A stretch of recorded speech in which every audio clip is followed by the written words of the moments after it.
Hi guys, for some reason the Tories have been able to focus the minds of the public on the issue of immigration over more important problems like the cost of living crisis, an NHS on its knees, crumbling schools and a stagnant economy. And while Labour shouldn't dance to the Conservatives' tune by engaging on this side issue, perhaps they have the right approach, but of course we'll have to wait and see. Here, immigration lawyer Harjap Singh Bangal spoke to GB News of all people about what Labour's plan to deal with immigration is and if it will work.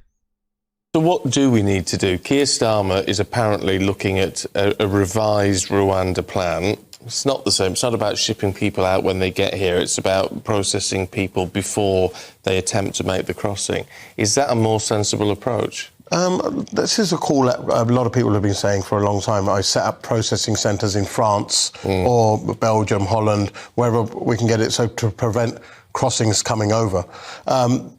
There's not much evidence that this might work, but it is an alternative, and it will definitely bring the numbers down further than what they are.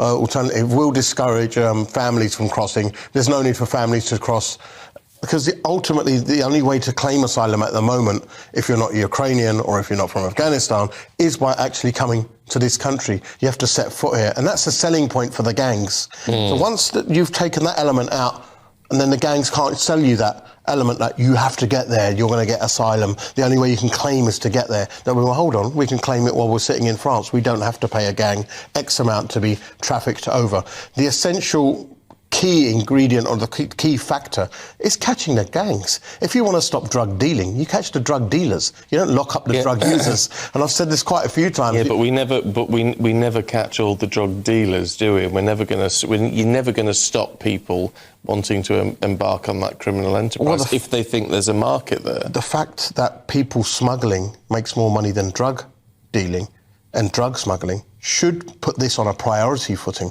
We always hear about a war on drugs. We always hear about drug dealers getting caught in multiple numbers. When's the last time you heard of a war on people smugglers? When's the last time you ever heard of a people smuggling gang locked up? If they do, they get 2 or 3 years. I mean, the most recent one, they got 8 years, and they'll be out in 4. Okay, I think it's a bit stupid comparing it to drugs, because obviously the drug dealers are in Britain. The smugglers generally are not in Britain. So the comparison doesn't make a lot of sense. And also, as we discovered recently, from the experts, of course, a lot of the smuggling begins in the home country. So people get into debt with people who organize these trips in their home country. So it's very difficult to crack down on that if it's not happening in Britain. So yes, there will be some part of the network in Britain that you can try and deal with, but the core problem begins in the home country. Now, to Labour's point, is this going to work? Well, as was pointed out here by the expert, the immigration lawyer, yes, it will bring down the numbers. It should bring down the numbers if you're allowing people to make a claim in, for example, France. And this has been something that the French government has agreed to do in the past. The Tory governments have rejected the idea. Why have they rejected it? Well, because they want to continue to use immigration as a political tool. The Tories don't want to resolve this problem. They could, but they don't want to. Why? Because they continue to use it as a tool against their opponents. They don't want to resolve this. It's all they have left. It's their key to winning over a certain section of society. They know that you can use it as a distraction, and it is a distraction. Distraction from crumbling NHS, crumbling schools, an economy on its knees, a cost of living crisis, which is driving more and more people into destitution. More and more stories about children suffering from malnutrition and diseases from the 19th century coming back. So it's a great tool for the Conservatives to distract the public, focus on immigration, focus on small boats, and we can talk about that instead of the real issues that affect ordinary people.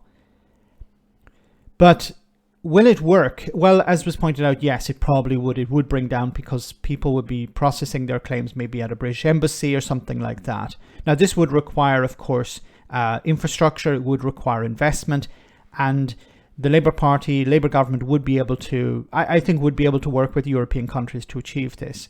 But we're talking about a small section of the overall immigration numbers, because the Conservatives also talk about legal migration, quote unquote. And that's high because there are jobs available.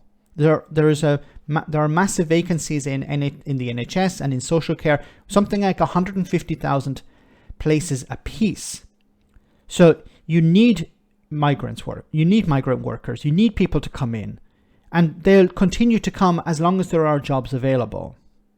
But once again, this is a distraction from the main issue. The main issues are the NHS, on its knees, the cost of living crisis, and it's concerning that the Labour Party at the moment are also talking about immigration, because I don't think this is really a vote winner for them.